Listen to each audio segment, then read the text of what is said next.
Hello bankers. तो कैसे हैं आप लोग? I hope you are doing well. तो अगर आप सीसीपी एग्जाम की प्रिपरेशन कर रहे हैं तो आज का सेशन आपके लिए काफ़ी ज़्यादा इंपॉर्टेंट रहने वाला है, क्योंकि इस सेशन के अंदर हम सीसीपी के एक इम्पॉर्टेंट टॉपिक डिजिटल फाइनेंस के बारे में पढ़ने वाले हैं। तो इस सेशन को आपको शुरू से लेकर एंड तक ज़रूर देखना है और अपने फ्रेंड्स एंड कलीग के साथ भी ज़रूर शेयर करना है, ताकि वो भी इस सेशन का बेनिफिट ले सके। अब फटाफट से बिना किसी देरी के आज के सेशन को स्टार्ट करते हैं। तो डिजिटल फाइनेंस का पार्ट वन ऑलरेडी हमने प्रीवियस लेक्चर के अंदर कवर कर लिया है। तो अगर अभी तक आपने वो वाला लेक्चर नहीं देखा है तो एक बार जाकर उसे भी ज़रूर देख लेना। आज इस लेक्चर में हम इसका पार्ट टू कवर करेंगे और इस चैप्टर से लेकर कुछ और इम्पॉर्टेंट कॉन्सेप्ट्स को डिटेल में डिस्कस करेंगे। तो आज का जो हमारा फर्स्ट टॉपिक है वो है RBI guidelines on digital banking units. तो डिजिटल बैंकिंग यूनिट्स के रिगार्डिंग आरबीआई की क्या गाइडलाइंस है। तो रिजर्व बैंक ऑफ इंडिया ने 7 अप्रैल 2022 को जो है डिजिटल बैंकिंग यूनिट्स के रिगार्डिंग डिटेल्ड गाइडलाइन जो है वो इशू की थी। और इन गाइडलाइंस के अंदर आरबीआई ने कमर्शियल बैंक्स को बोला था कि आपको डिजिटल बैंकिंग यूनिट जो है वो सेटअप करने हैं, जिनकी हेल्प से आप डिजिटल बैंकिंग सर्विसेज जो है वो प्रोवाइड करोगे। इन गाइडलाइंस का मेन एम यही था कि जो डिजिटल लैंडिंग है और जो डिजिटल बैंकिंग ऑपरेशंस है उसको फॉर्मलाइज किया जा सके और स्ट्रीमलाइन किया जा सके, यानी कि जो बैंक है वो अपने डिजिटल लैंडिंग और डिजिटल बैंकिंग ऑपरेशंस को अच्छे तरीके से परफॉर्म कर सके। ठीक है। तो अब क्वेश्चन उठता है कि डिजिटल बैंकिंग यूनिट्स है क्या। तो देखो, डिजिटल बैंकिंग यूनिट बेसिकली कुछ स्पेशलाइज आउटलेट होते हैं जिनको बैंक इस्टेब्लिश करते हैं, और इन आउटलेट्स के थ्रू एक बैंक जो है वो अपने कस्टमर्स को डिजिटल बैंकिंग प्रोडक्ट्स और सर्विसेज जो है वो ऑफर करते हैं। बेसिकली देखिए, इन आउटलेट के अंदर कोई भी बैंक का एम्प्लॉय नहीं होता है, बल्कि जो मशीन्स होती हैं वो होते हैं, जैसे कि एटीएम वगैरह हो गए या फिर कैश डिपॉजिट मशीन हो गए। और कस्टमर खुद यहाँ पर जाकर बैंकिंग सर्विसेज जो है वो लेते हैं। यहाँ पर ज़्यादातर जो काम है वो डिजिटल फॉर्म में ही जो है वो किया जाता है। पेपर वर्क बहुत ही कम यूज जो है वो किया जाता है। अब की फीचर्स की अगर हम बात करें, डिजिटल बैंकिंग यूनिट के इंपॉर्टेंट फीचर्स क्या है। सबसे सबसे इंपॉर्टेंट जो फीचर है वो है 24/7 अवेलेबिलिटी। डिजिटल बैंकिंग यूनिट जो है 24/7 के लिए जो है वो अवेलेबल होते हैं। आप जब चाहे जाकर वहां से बैंकिंग सर्विसेज जो है वो ले सकते हो। उसके बाद सेल्फ सर्विस बैंकिंग, जैसे कि मैंने आपको पहले भी बताया कि इन आउटलेट्स के अंदर बैंक के एम्प्लॉयज नहीं होते हैं, बल्कि कुछ मशीन्स ही होती हैं, जैसे एटीएम हो गया या फिर कैश डिपॉजिट मशीन हो गया। कस्टमर खुद जाते हैं इन मशीन की हेल्प से बैंकिंग प्रोडक्ट और सर्विसेज लेते हैं। ठीक है। बैंकिंग भी पेपरलेस होती है, क्योंकि ज़्यादातर जो काम होते हैं वो डिजिटल फॉर्म में किए जाते हैं, जैसे कि digital account opening, digital transactions को परफॉर्म करना, डिजिटली सर्विसेज प्रोवाइड करना। तो पेपर वर्क काफ़ी ज़्यादा यहाँ पर रिड्यूस जो है वो हो जाता है। उसके बाद फाइनेंशियल इंक्लूजन। अब देखो, आरबीआई ने डिजिटल बैंकिंग यूनिट क्यों बनवाए। देखो, बेसिकली एक तो ऑब्जेक्टिव ये था कि बैंक अपने डिजिटल बैंकिंग सर्विसेज अच्छे तरीके से प्रोवाइड करे, डिजिटल लैंडिंग जो है वो अच्छे तरीके से कर पाए। एक और ऑब्जेक्टिव है कि ऐसे एरियाज जहां पर बैंक अपने बड़े बड़े ब्रांचेस ओपन नहीं कर सकते हैं, खास करके रूरल और सेमी अर्बन एरियाज, वहां पर भी बैंकिंग सर्विसेज को जो है वो प्रोवाइड किया जा सके। क्योंकि देखो, ये जो आउटलेट्स हैं इनको ऊपर करने में ज़्यादा खर्चा नहीं आता है। ठीक है। इसीलिए इनको इन एरियाज में भी ओपन जो है वो किया जा सकता है।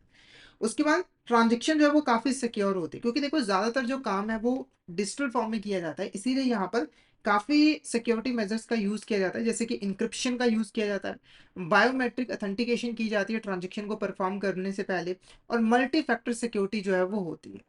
अब क्वेश्चन उठता है कि ये डिजिटल बैंकिंग यूनिट को सेटअप कौन कर सकता है। तो नॉर्मली देखो, जो शेड्यूल कमर्शियल बैंक्स होती हैं वो डिजिटल बैंकिंग यूनिट को सेटअप करती हैं। हालांकि जो रीजन रूरल बैंक्स हैं या फिर जो पेमेंट बैंक्स हैं या फिर जो लोकल एरिया बैंक्स हैं वो डिजिटल बैंकिंग यूनिट को सेटअप नहीं कर सकते हैं। ठीक है।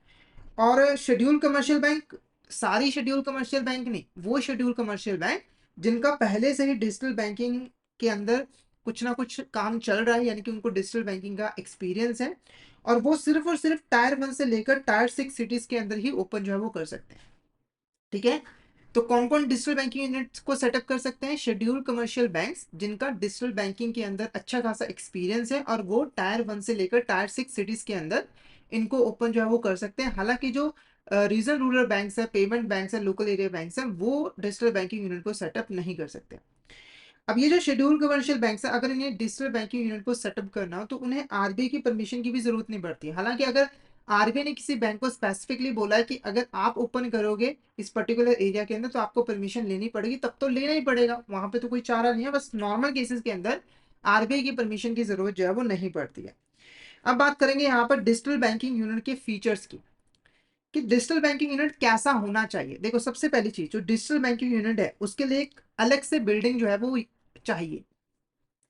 देखो जैसे एक यहाँ पर बिल्डिंग है, मान के चलिए इसके अंदर बैंक की ब्रांच है, तो जो डिजिटल बैंकिंग यूनिट है वो इस सेम बिल्डिंग के अंदर नहीं हो सकती है। डिजिटल बैंकिंग यूनिट के लिए एक अलग से बिल्डिंग जो है वो अपॉइंट करनी पड़ेगी, यानी कि अलग से बिल्डिंग लेनी पड़ेगी और उसके अंदर ही जो है प्रोवाइड किया जा सकता है। ठीक है, उसके बाद मिनिमम डिजिटल ऑफरिंग्स की अगर हम बात करें तो जो आपका डिजिटल बैंकिंग यूनिट है वो जितने भी लाइबिलिटी और एसेट प्रोडक्ट्स हैं जैसे कि retail, MSME loans, government scheme links loans, ये जो है वो आसानी से प्रोवाइड जो है वो कर सकते हैं। ठीक है, तो एक बैंक का जो डिजिटल बैंकिंग सेगमेंट होता है उसको मैनेज करने का काम जो है वो डिजिटल बैंकिंग यूनिट जो है वो करते हैं। ठीक है, तो अगर दो इंपॉर्टेंट फीचर्स की बात करें तो डिजिटल बैंकिंग यूनिट के लिए बैंक को एक सेपरेट बिल्डिंग जो है वो अरेंज करनी पड़ेगी, और डिजिटल बैंकिंग यूनिट की जो बिल्डिंग होगी उसकी जो एंट्री और एग्जिट होगी वो भी सेपरेट ही होगी।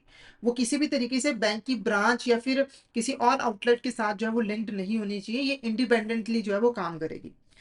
उसके बाद बात करेंगे यहाँ पर प्रोडक्ट और सर्विसेज एसेट्स की, तो इसमें आते हैं identified retail MSME semantic loans. Basically देखो यहाँ पर रिटेल लोन दिए जाते हैं या फिर एमएसएमई लोन दिए जाते हैं, या फिर अगर कोई गवर्नमेंट स्कीम चल रही है तो उस स्कीम के अंदर लोन जो है वो दिए जाते हैं। और सारा का सारा जो प्रोसेस होता है वो डिजिटल फॉर्म में ही किया जाता है, यानी कि एप्लीकेशन से लेकर डिसबर्समेंट तक सारे स्टेप्स जो है वो ऑनलाइन ही परफॉर्म किए जाते हैं। ऑनलाइन ही बॉर्रोवर एप्लीकेशन देता है, ऑनलाइन ही लैंडर एप्लीकेशन को चेक करता है, क्रेडिट वर्दीनेस को चेक करता है, टर्म एंड कंडीशंस बताता है, फिर साइनिंग वगैरह होती है, फिर लोन डिसबर्स कर दिया जाता है। गवर्नमेंट स्पॉन्सर स्कीम है तो ये यहाँ पर नेशनल पोर्टल के ऊपर जो है वो लिस्टेड होने जरूरी है। नेक्स्ट हम बात करेंगे यहाँ पर non banking financial company, peer to peer. तो देखो नॉन बैंकिंग फाइनेंशियल कंपनी ऐसी कंपनी होती है जिसके पास बैंकिंग लाइसेंस नहीं होता है पर वो बैंक जैसे ही फाइनेंशियल सर्विसेज जो है वो प्रोवाइड करती है। जैसे कि एग्जांपल के मुथूट फाइनेंस, वो कोई बैंकिंग कंपनी नहीं है क्योंकि उसके पास बैंकिंग लाइसेंस नहीं है, पर वो बैंक के जैसे ही गोल्ड लोन देता है, तो वो एक आपकी नॉन बैंकिंग फाइनेंशियल कंपनी जो है वो होती है। अब ये जो नॉन बैंकिंग फाइनेंशियल कंपनी जो होती है ये भी यहाँ पर पीयर टू पीयर लैंडिंग करती है, यानी कि डिजिटल लैंडिंग जो है वो करती है। ठीक है, इनको हम एनबीएफसी पी टू पी जो है वो कहते हैं। ये एक नॉन बैंकिंग इंस्टीट्यूशन है जो कि P to P lending platform के तौर पे जो है वो ऑपरेट करती है, और ये सिर्फ एक इंटरमीडियरी के तौर पे काम करती है, और ये अपने प्लेटफॉर्म के थ्रू बॉर्वर्स को लेंडर के साथ जो है वो कनेक्ट करती है। ध्यान में रखना है ये सिर्फ इंटरमीडियरी है, यानी कि ये डायरेक्टली अपने फंड्स में से लोन बॉर्वर को नहीं देते हैं, बल्कि वो बॉर्वर को लेंडर के साथ कनेक्ट करते हैं, और लेंडर जो है इस प्लेटफॉर्म के थ्रू बॉर्वर को लोन देते हैं, और बॉर्वर इस प्लेटफॉर्म के थ्रू ही लेंडर को एप्लीकेशन जो है वो दे पाते हैं। और ये जो नॉन बैंकिंग इंस्टीट्यूशन है इनको आरबीआई के अंदर रजिस्ट्रेशन करवानी पड़ती है और उसकी रेगुलेशंस के अकॉर्डिंग ही ऑपरेट करना पड़ता है।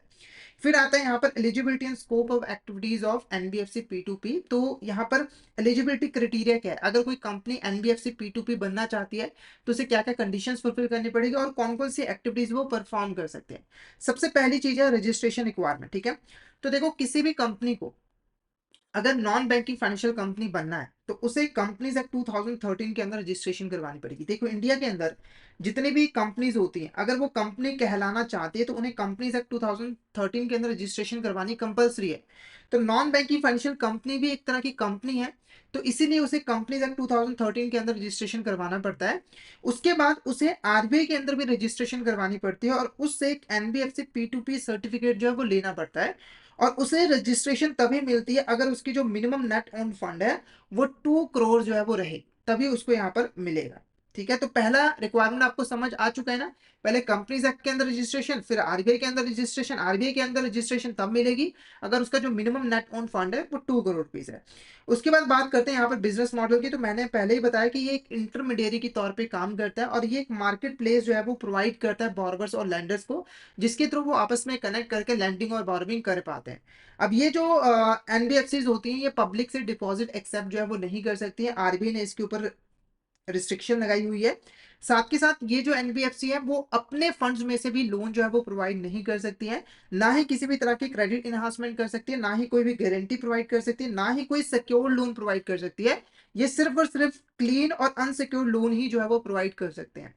अब बात करेंगे यहाँ पर रिस्ट्रिक्शंस की, इनके ऊपर क्या क्या रिस्ट्रिक्शंस लगाई गई हैं। सबसे पहले देखो ये लैंडर या फिर बॉर्वर को फंड को अपने पास होल्ड करके नहीं रख सकते, यानी कि अपनी बैलेंस शीट के ऊपर होल्ड करके नहीं रख सकते हैं। साथ के साथ ये लैंडिंग प्रोडक्ट के साथ कोई भी अपना प्रोडक्ट सेल नहीं कर सकते, यानी कि ये क्रॉस सेलिंग नहीं कर सकते। क्रॉस सेलिंग में क्या होता है कि कस्टमर एक प्रोडक्ट खरीदने आया है और जो सेलर है वो एक प्रोडक्ट के साथ दूसरा प्रोडक्ट भी उसे सेल कर देता है, इसको हम क्रॉस सेलिंग कहते हैं। जैसे अगर कोई सेविंग अकाउंट ओपन करवाना आया है तो बैंक के जो बैंक का एम्प्लॉय है उसने उसे आरडी अकाउंट के बारे में बताया और कस्टमर ने आरडी अकाउंट भी ले लिया, तो ये जो सेलिंग होती है वो आपकी क्रॉस सेलिंग जो है वो होती है। तो ये जो आपके एनबीएफसी होती है P2P, ये क्रॉस सेलिंग नहीं कर सकती। हालांकि लोन स्पेसिफिक इंश्योरेंस पॉलिसी वो सेल कर सकते हैं, बस ये क्रॉस सेलिंग अलाउ है, पर नॉर्मल क्रॉस सेलिंग अलाउ नहीं है। साथ के साथ इंटरनेशनल फंड फ्लो को भी अलाउ नहीं कर सकते ये एनबीएफसी, यानी कि ये इंटरनेशनल लेवल पर ना तो पैसा भेज सकते हैं और ना ही पैसा मंगवा सकते हैं। ठीक है। उसके बाद ये जो प्लेटफॉर्म्स है, ये जो एनबीएफसी के प्लेटफॉर्म्स हैं, अगर ये किसी भी तरह का डेटा इकट्ठा करते हैं कस्टमर से, यानी कि बॉर्बर से या फिर लैंडर से, तो उन डेटा को उन्हें इंडिया के अंदर लोकेटेड सर्वर पे ही स्टोर करके रखना होता है और प्रोसेस करना पड़ता है। अब बात करते हैं इसके ड्यूटीज की। इसकी ड्यूटीज क्या है, तो सबसे पहले देखो ये जो एनबीएफसीज हैं, क्योंकि इसके प्लेटफॉर्म के थ्रू ही बॉर्बर्स और लैंडर्स आपस में बॉर्विंग और लैंडिंग कर रहे हैं, तो यहाँ पर इस एनबीएफसी को प्रॉपर ड्यू डिलिजेंस का यूज करना है, जिससे वो बॉर्बर्स और लैंडर दोनों की वेरिफिकेशन करेगी, दोनों को चेक करेगी, ठीक है, और जितनी भी इंफॉर्मेशन है उसकी वैलिडिटी को भी चेक करेगी। साथ के साथ बॉर्बर की क्रेडिट असेसमेंट करने का काम भी इसी एनबीएफसी का होता है, यानी कि प्लेटफॉर्म का होता है। और क्रेडिट असेसमेंट करने के बाद रिस्क प्रोफाइलिंग भी प्रोवाइड की जाती है कि बॉर्बर के साथ कितना रिस्क जो है वो जुड़ा हुआ है। फिर इस रिस्क प्रोफाइलिंग को उसे प्रोस्पेक्टिव लैंडर को डिस्क्लोज करना जरूरी होता है, ताकि लैंडर उस रिस्क प्रोफाइलिंग के अकॉर्डिंग डिसाइड कर सके कि उसे लोन देना चाहिए या फिर नहीं देना चाहिए। ठीक है। साथ के साथ यहाँ पर जो ईच पार्टिसिपेंट है उससे पहले कंसेंट लेनी पड़ेगी, तभी वो डेटा को इकट्ठा कर सकती है। देखो ये जो प्लेटफॉर्म है उसको क्रेडिट असेसमेंट के लिए, रिस्क प्रोफाइलिंग के लिए जो बॉर्वर है उसकी क्रेडिट इंफॉर्मेशन चाहिए होगी। तो क्रेडिट इंफॉर्मेशन कलेक्ट करने से पहले इसे प्रियोर कंसेंट जो है वो लेनी होगी पार्टिसिपेंट से कि हम आपसे ये डेटा जो है वो इकट्ठा कर रहे हैं और आप ये डेटा मुझे दे दीजिए। उसके बाद लोन डॉक्यूमेंटेशन, उसके बाद डिसबर्समेंट, रीपेमेंट, लोन रिकवरी, इसमें भी ये प्लेटफॉर्म काफी हेल्प जो है वो करता है। ठीक है। और इसके अलावा कोई और एक्टिविटी परफॉर्म नहीं कर सकता, यानी कि लोन एप्लीकेशन से लेकर डिसबर्समेंट रिकवरी तक ये लेंडर की हेल्प करता है सभी कामों को करने के लिए। ठीक है। अब ये जो एनबीएफसी P2P है इसके लिए कुछ यहाँ पर प्रोटेंशियल नॉर्म जो है वो बनाए गए हैं। सबसे पहले इनका जो लीवरेज रेशियो है वो मैक्सिमम 2 होना चाहिए, इससे ज़्यादा नहीं हो सकता है। ठीक है, क्योंकि इससे ज़्यादा होगा तो वो एनबीएफसी काफ़ी रिस्की मानी जाएगी। अब बात करेंगे यहाँ पर लैंडर एक्सपोजर के ऊपर कितना यहाँ पर लिमिट लगाई गई है। एक्सपोजर का मतलब है कि एक लैंडर जो है वो मैक्सिमम कितना लोन जो है वो दे सकता है एनबीएफसी P2P प्लेटफॉर्म के थ्रू। तो अगर हम एग्रीगेट एक्सपोजर की बात करें तो एक सिंगल लैंडर का जो एक्सपोजर है सभी P2P प्लेटफॉर्म्स के ऊपर 50 लाख से ज्यादा नहीं होनी चाहिए, यानी कि एक यहाँ पर बैंक है एबीसी, ठीक है, और 5 यहाँ पर एनबीएफसी P2P प्लेटफॉर्म है। ठीक है। तो जब ये पांचों प्लेटफॉर्म पे लोन दे रहा है तो इसका जो टोटल लोन है वो 50 लाख से ज्यादा जो है वो नहीं होना चाहिए। ठीक है।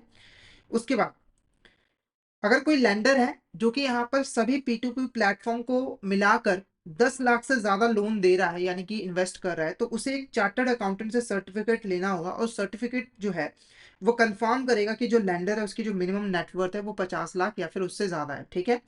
उसके बाद अगर बॉरोवर सेंट्रिक कैप्स की बात करें तो एक जो बॉरोवर है, सिंगल बॉरोवर है, वो सभी P2P प्लेटफॉर्म से मैक्सिमम 10 लाख रुपए तक का लोन जो है वो ले सकता है। जैसे अगर मान के चलिए एक पर्सन है ए, वो P2P प्लेटफॉर्म से यहाँ पर लोन ले रहा है, तो अगर 10 P2P प्लेटफॉर्म है तो वो मैक्सिमम इन 10 P2P प्लेटफॉर्म से 10 लाख रुपए का लोन ले सकता है, इससे ज्यादा नहीं ले सकता है। ठीक है।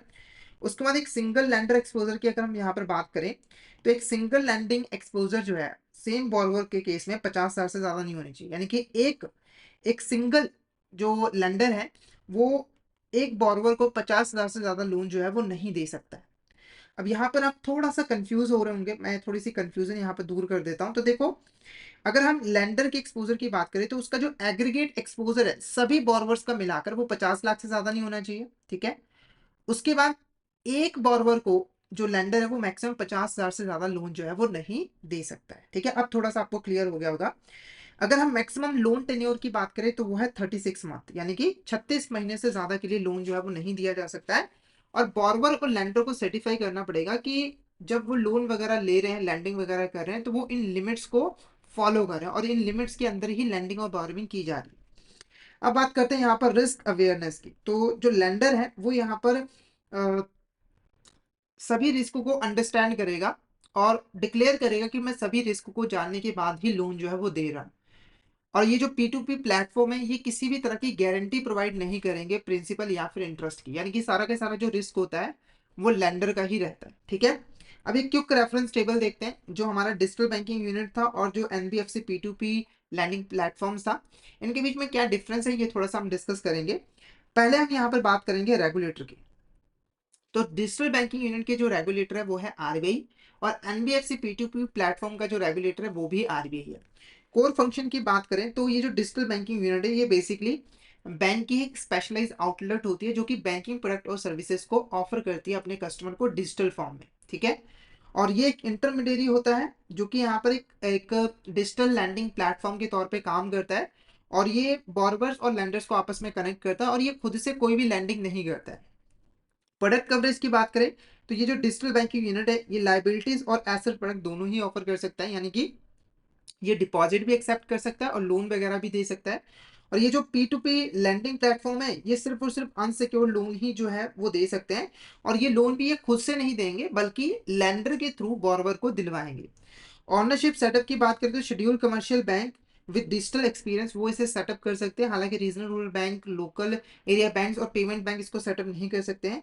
और P2P लैंडिंग प्लेटफॉर्म की बात करें तो कंपनीज जो कंपनीज एक्ट के अंदर रजिस्टर्ड हैं, ठीक है, और जिनकी मिनिमम नेट ओन फंड जो है वो 2 करोड़ है और RBI के अंदर वो as a NBFC P2P registered है, वो यहाँ पर सेटअप कर सकते हैं।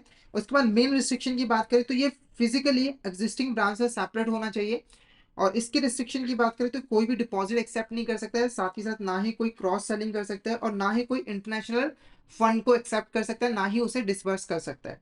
ठीक है, अब बात करेंगे यहाँ पर फंड ट्रांसफर मैकेनिज्म, यानी कि बॉर्वर लैंडर से बॉर्वर के पास फंड कैसे जाते हैं। जैसे अगर मान लीजिए चलिए यहाँ पर एक लैंडर है और यहाँ पर आपका P2P प्लेटफॉर्म है और यहाँ पर आपका यहाँ पर बॉर्वर है। ठीक है, अब लेंडर जब फंड्स देगा तो वो बॉर्बर को देगा, तो ये जो फंड है वो कैसे ट्रांसफर होते हैं लेंडर से बॉर्बर के पास, और बॉर्बर जब रिपेमेंट करता है तब पैसा कैसे लेंडर के पास आता है।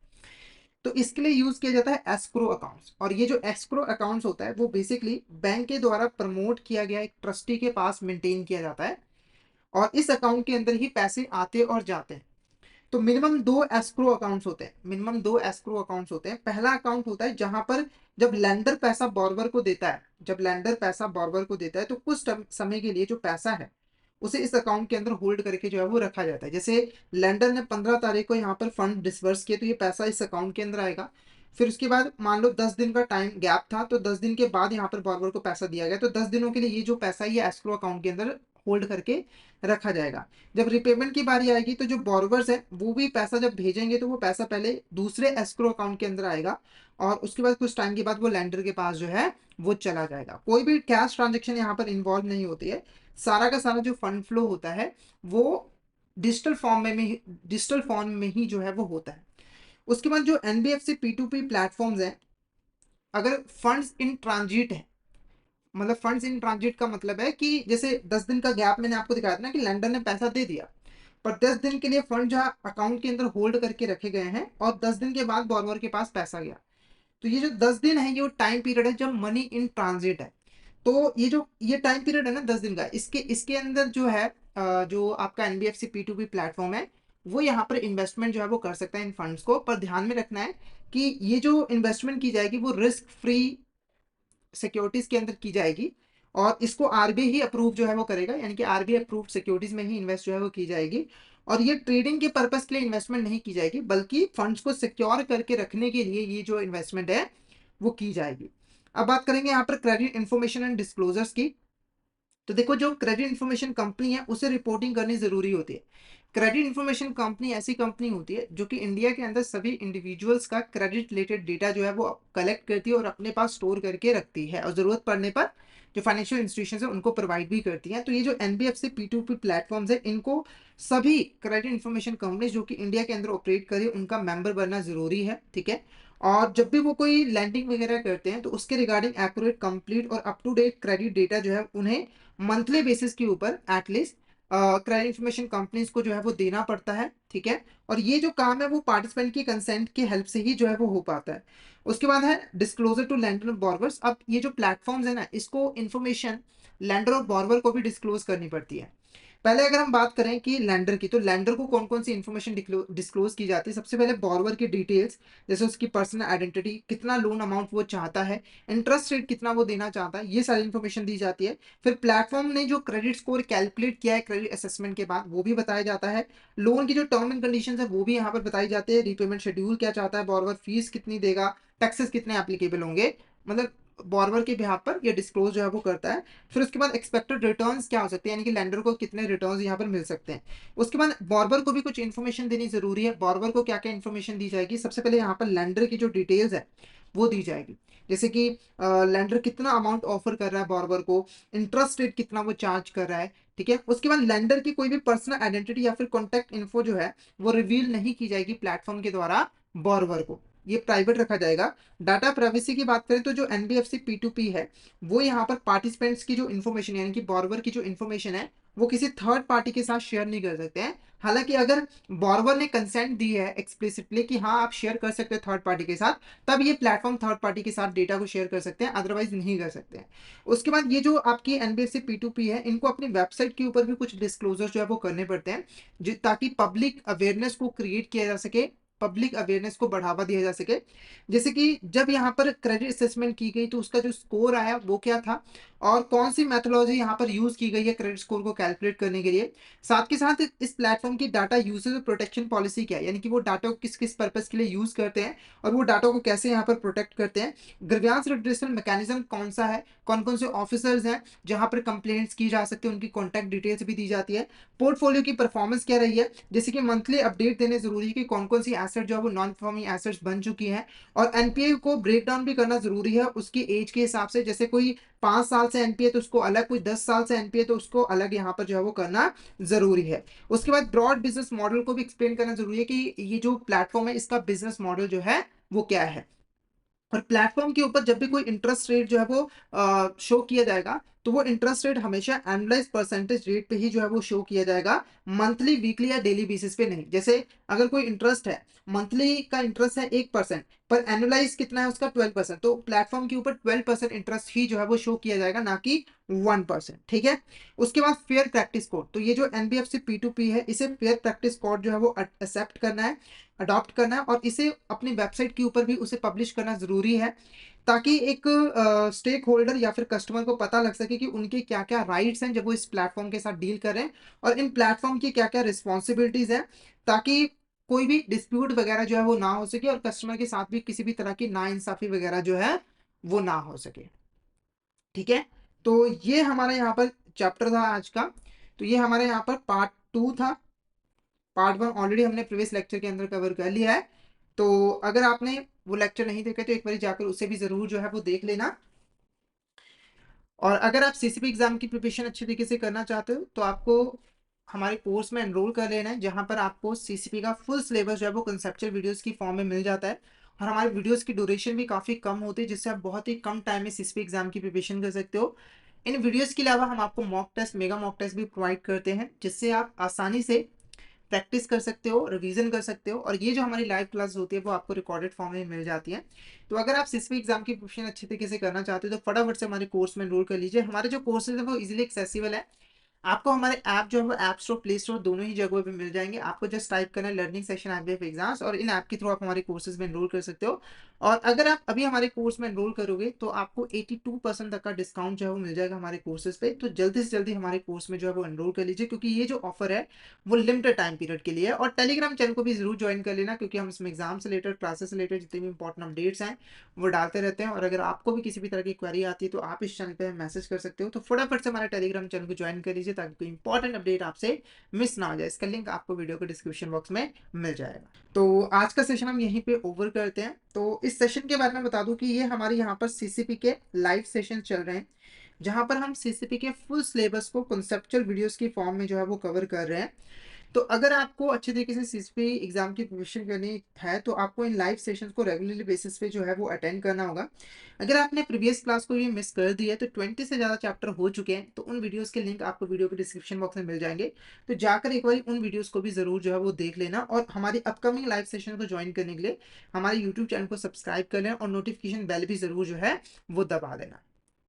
ठीक है, तो आज का सेशन हम यहीं पे ओवर करते हैं। तो आई होप आज का सेशन आपको अच्छा लगा। सेशन अच्छा लगा तो सेशन को लाइक करना, हमारे चैनल को सब्सक्राइब करना और शेयर जरूर कर देना अपने फ्रेंड्स के साथ, कलीग के साथ, ताकि वो भी इस सेशन का बेनिफिट जो है वो ले सके। तो आज के लिए इतना ही, मिलते हैं नेक्स्ट क्लास में। और आज का सेशन कैसा लगा इसका एक रिव्यू जरूर दे देना, फीडबैक जरूर दे देना कमेंट सेक्शन में। ठीक है, तो thank you so much everyone.